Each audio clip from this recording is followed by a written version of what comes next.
maaga po akong umising ngayon. Dahil sabi nila, alas 4 daw, dapat naka-ready na. So, anong oras na? 4:15. Pero 5 na siguro kami aalis. Tulog pa sila eh. So, nakakalungkot ngayon mga Omega. Kasi, uuwi ka sa festa. Pero,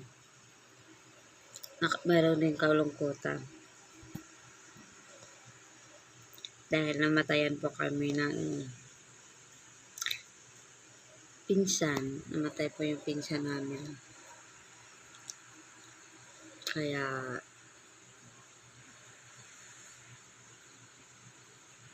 medyo malungkot. Dahil, hindi naman pista ang inawian namin. Kundi,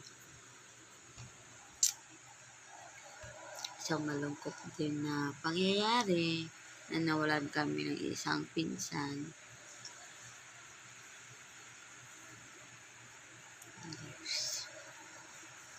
Ang talaga ang buhay, hindi natin alam kung kailan tayo kukunin ni Lord.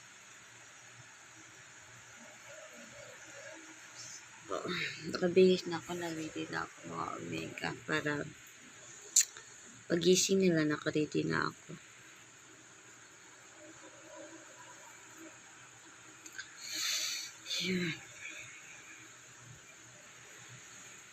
Diba, nakakalungkot na. Excited ka umuwi pero pag-uwi mo,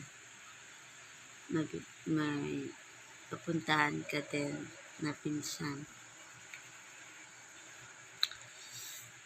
Condolence sa pamilyang Caberti Navarro.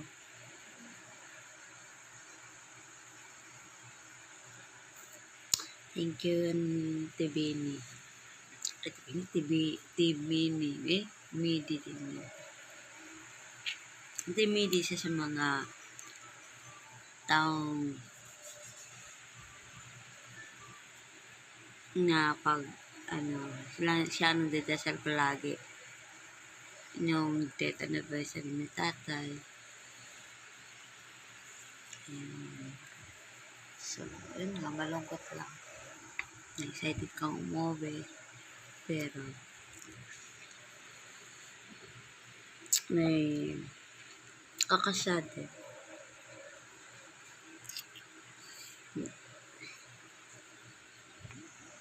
Dahil mga Omega, share ko lang mamaya. Back to Gmail. Bye muna.